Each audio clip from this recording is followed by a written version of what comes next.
Thank you for joining us last week with our guest speaker, Walt Opie, who gave us some really good information, I think, on the Four Noble Truths. And I'd like to just kind of expand on that because the Fourth Noble Truth is finding a way to develop the Eightfold Path. So the Four Noble Truths, meaning first Noble Truth is that we suffer. It's just part of our human condition. We are programmed in our brain to want things. It's part of our survival to desire things. So it falls into an automatic response when we don't get what we want. We get disappointed, and that causes suffering. So the Buddha was talking about in the Majjhima Nikaya 19, he was talking to his disciples and his pupils about abandoning that suffering and how do you do that.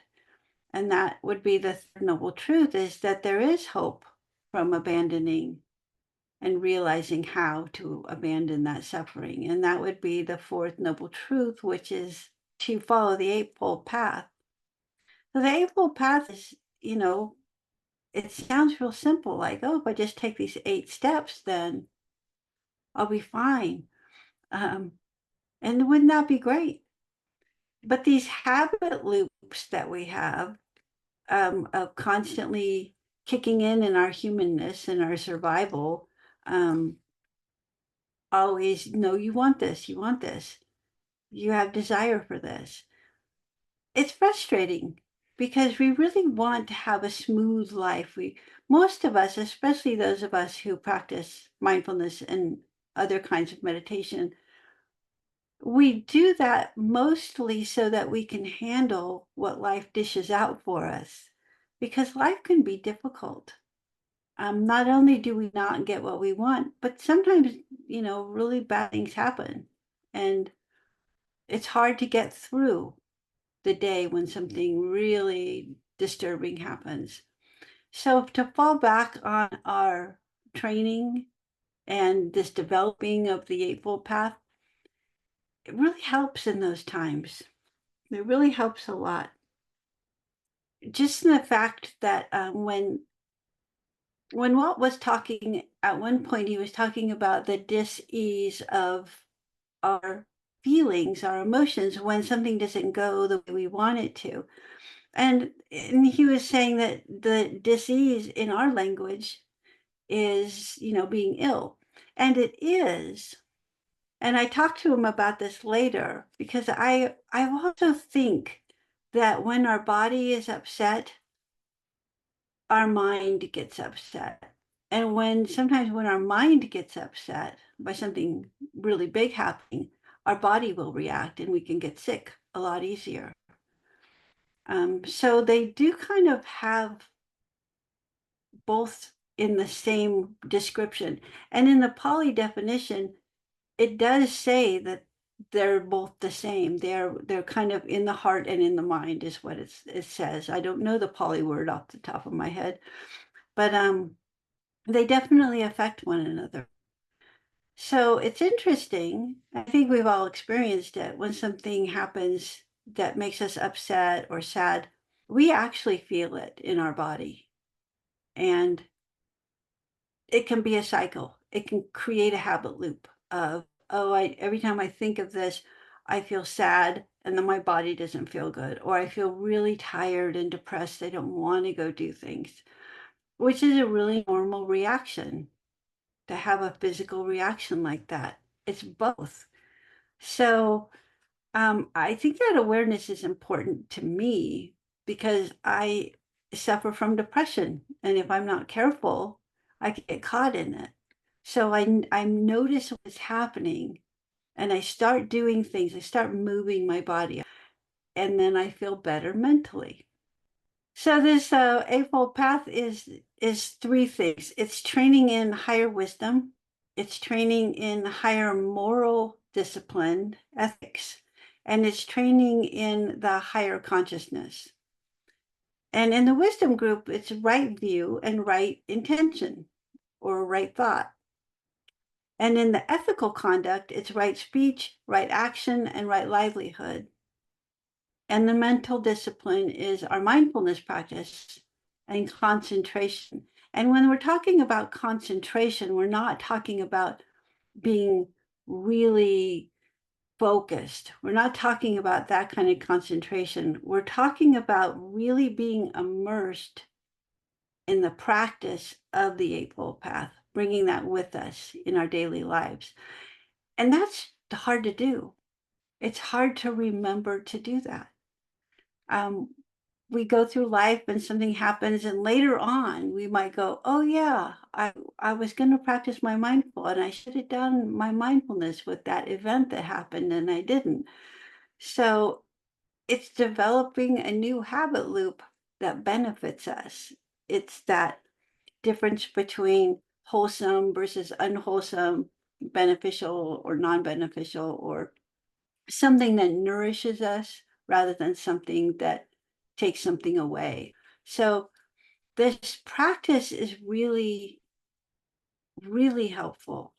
And the more we learn to bring it into our life, the more concentrated that will become, the more automatic that will be, the more part of us will become. So we have these tools to use. Rather than being reactive to things, we can be responsive to things. The reason Buddha talked about starting with right view, which is part of the wisdom group, he explains it as learning to see clearly, which is what insight means, learning to see clearly what the truth of the things are. So we have an event happen to us, somebody said something to us, or we see something and we don't like it, but that's because we're putting an opinion on it. We're coloring it with our past experiences. When we do that, we're not actually necessarily saying the truth. We're saying our truth, but it may not be the actual truth of what's really happening. There's always different layers, you know. We see a piece of something, but there's a lot more to it than that. I'll use an example that comes to me is that the political division in our country is so great right now that people are losing friends and family over it. And I look at that sometimes and I'm really curious. I know what I like and I know what I don't like. I know that I care about compassion, and I think that should be part of how we move through our world. I can't control that with other people. So if I see something I don't like, I can speak up against it if it's causing someone harm. But I have to remember that I'm only seeing a piece of what's going on. I'm only seeing what I'm being allowed to see. There's always more behind the scenes. So when I do that, when I remind myself that there's a lot more to it than what I'm just having an opinion about, I feel it actually kind of settle and my body will relax a little bit and I'll go, oh yeah, that's right. This is all just part of the game of life, part of the game of humans. They're, they're facing off, they're doing what humans do. We don't need to like it. Um, we can take steps to do what we think is best for ourselves and the world, but it really is not necessarily clear.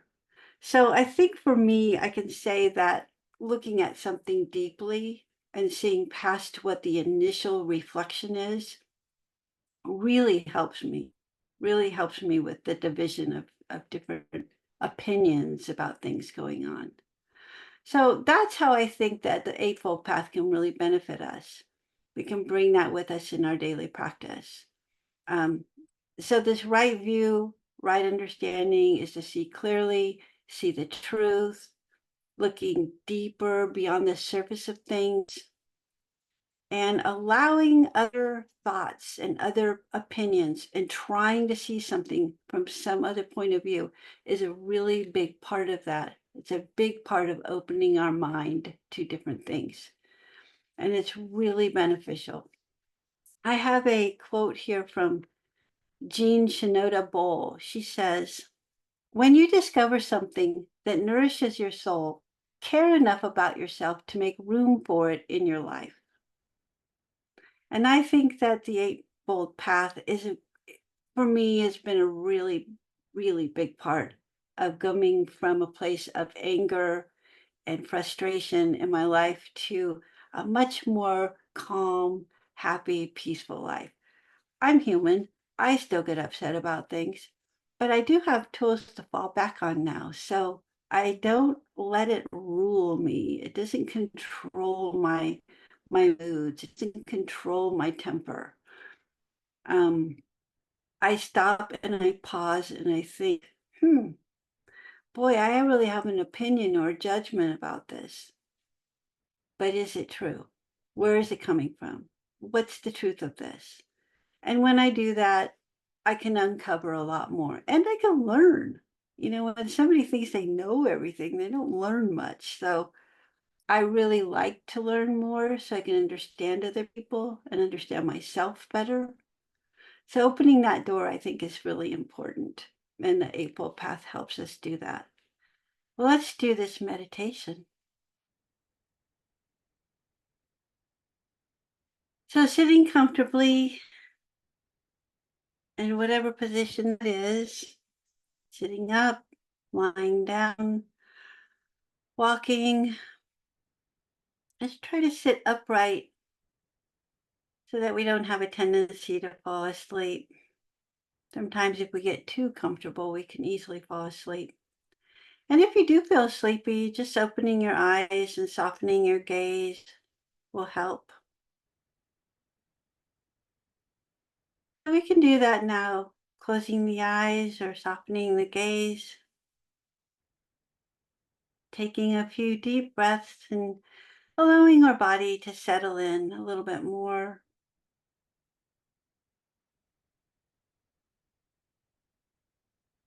How is your body feeling right now? Is it comfortable? Do you need to make an adjustment to feel a little bit more settled, more grounded?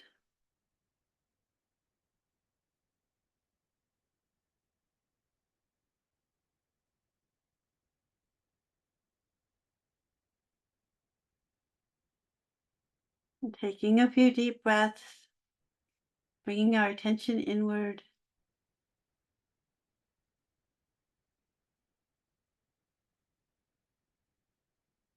And scanning the body from the top of the head slowly downwards. The jaw muscle is relaxed. The face muscles are relaxed. The shoulders. Your arms are heavy, very relaxed, and belly is soft. And your legs are relaxed, letting go of any tension that might be trapped in those leg muscles.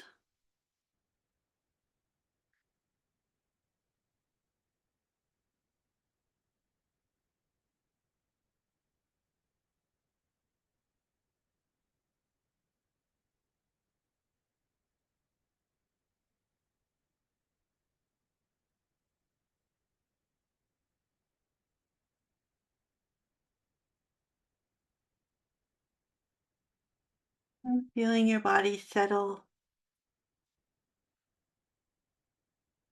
whether you're on a cushion or in a chair. Just noticing, how does that feel? What type of texture is that? Is it soft or firm?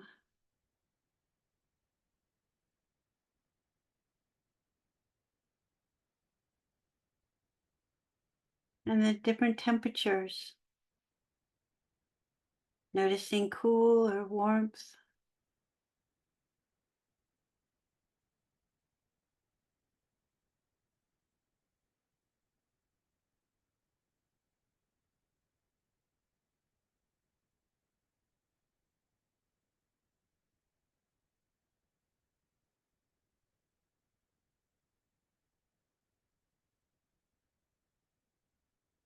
I'm staying with the breath now,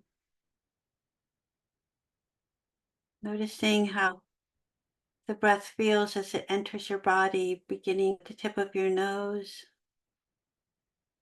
Might feel cool in your nostrils and warmer as you exhale.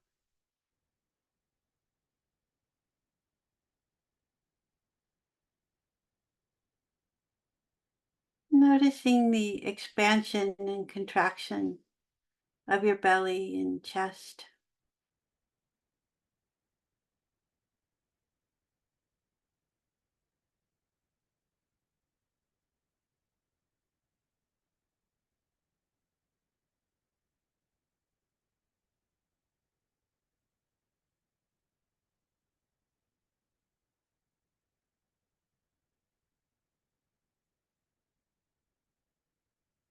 And notice the movement of your body as you breathe naturally. There may be a rocking sensation. And we can stay with that movement as we breathe in and out.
And checking in with your mind as your mind wanders, or you in thought or in a story. And if so, just coming back to the breath and beginning again.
And now gently checking in with your mood.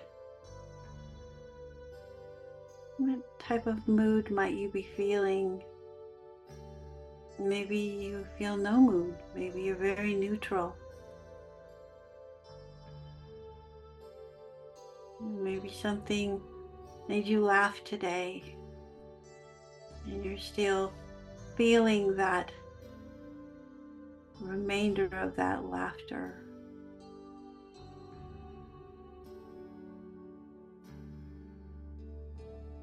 Maybe you were concerned about something,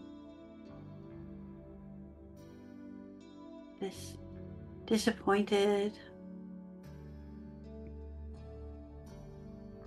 non-satisfied. I know that sometimes I feel very unsatisfied. And when I look at that, it begins to turn into something kind of funny, because there's really nothing to be unsatisfied with. I have a very good life. I'm so fortunate to have everything I have. We do tend to look at the negative. We're wired that way.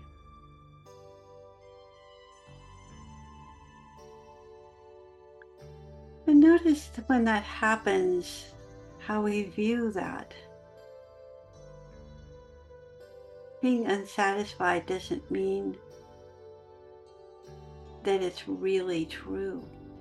We may have set our hopes on something, but it didn't come through.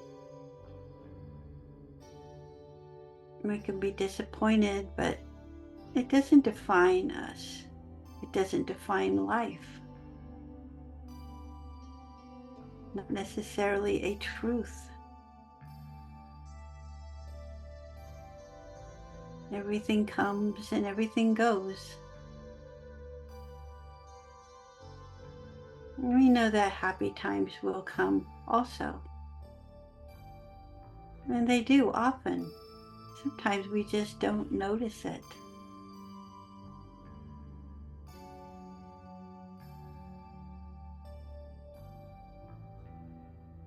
Maybe we can make a point of that.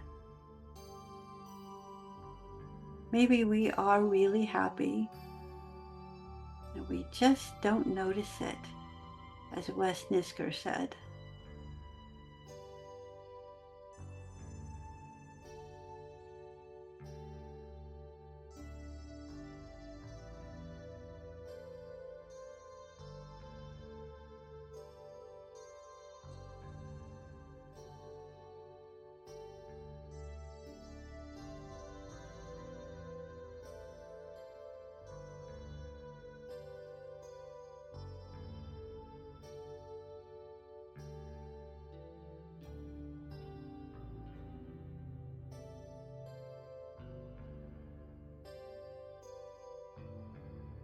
So finding the joy in each moment. We know that we're not happy when we're disappointed, but that's not consistent. So the rest of the time, it would go that we're content or happy. And we can learn to focus on those times.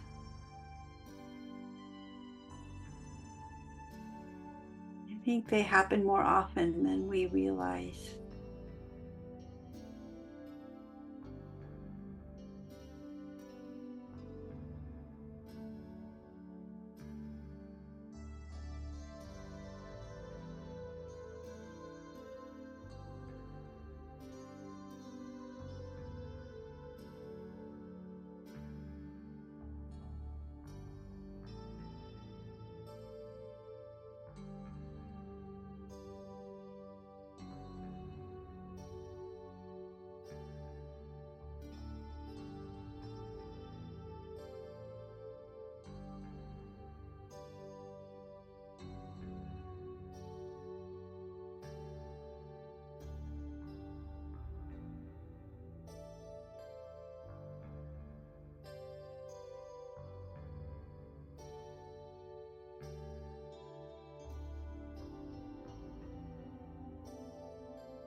maybe we can bring a thought to our mind that can be a new habit loop.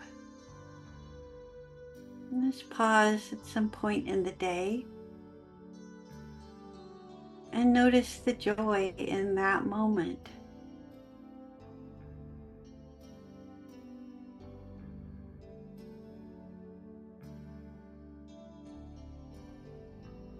So many moments we miss that are good moments. We're just not aware of it. We can teach ourselves to focus on those positives rather than only being aware of the negatives.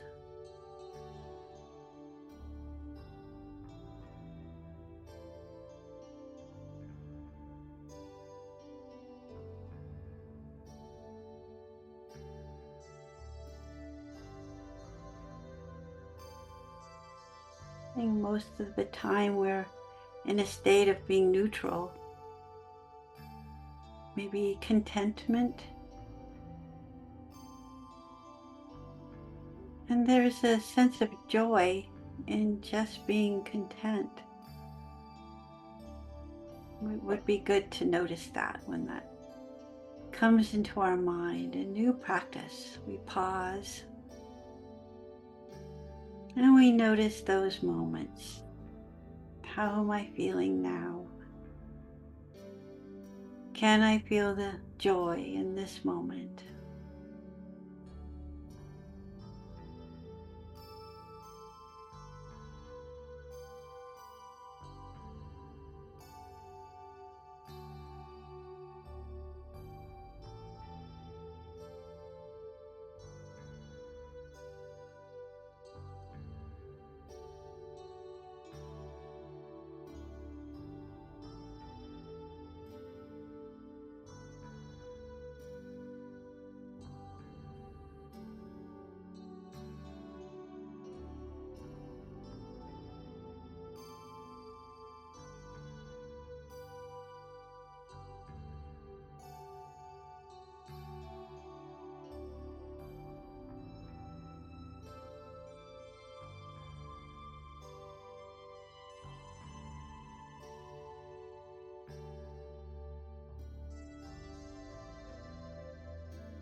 And now checking in with your thoughts.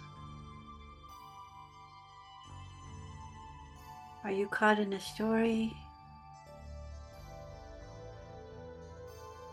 And maybe you can repeat to yourself a few phrases to help remind you. Pause throughout each day and to check in with your emotions. Can I see the joy in this moment?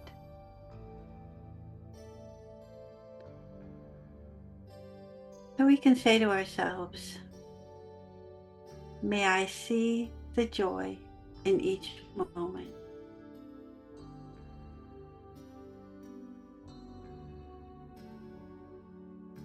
May I pause through the day and notice the joy in each moment.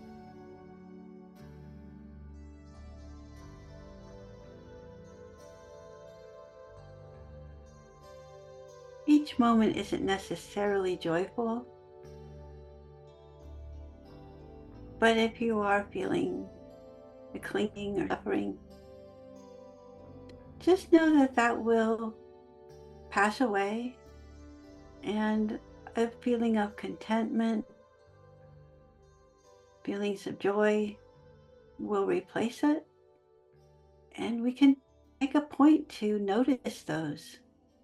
Notice those feelings, those positive feelings when they come up.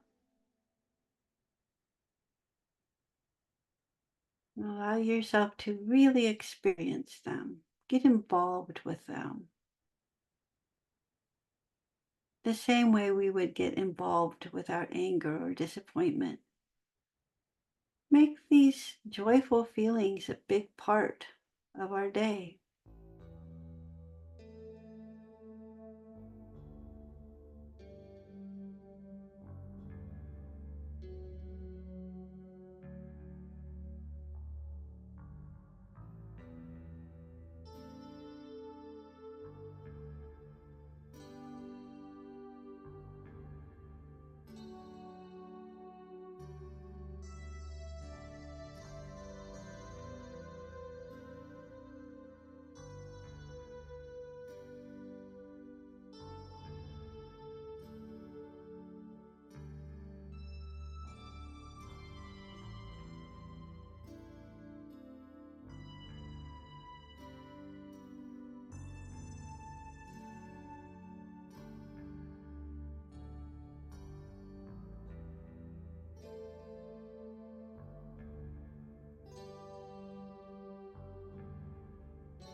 And we also want to practice being aware of how we view things. Can we look deeply beyond our initial opinion and see more? Can we open up to other possibilities to see clearly what the truth is?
And when you're ready, just rejoining the group.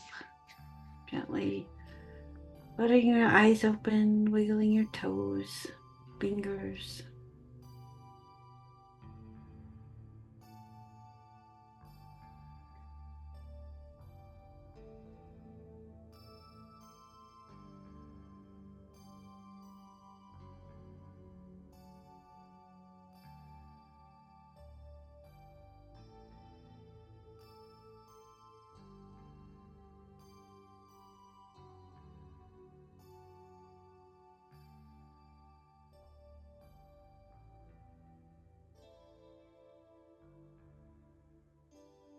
So I think our practice of the Eightfold Path is very beneficial to us. Just focusing this week on right view. And like usual, it's remembering to practice our mindfulness that's the hard part. But I think it's getting to be more and more of a habit as we focus more and more on it.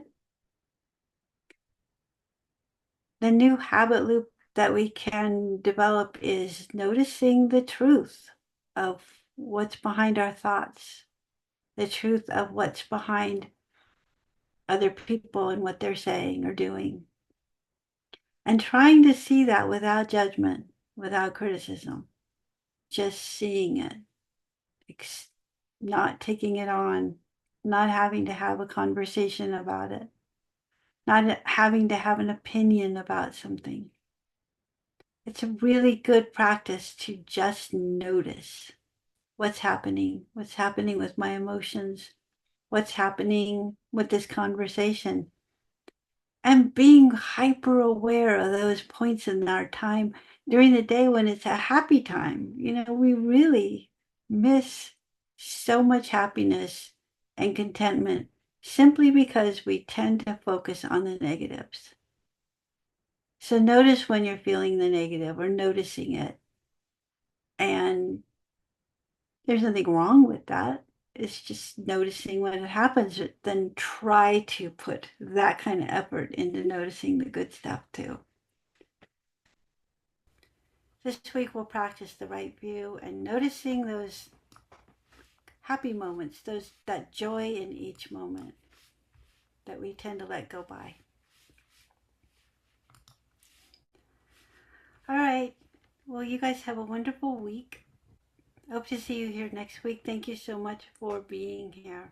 I appreciate you, all of you. Okay, I love you all. Take good care. Bye-bye.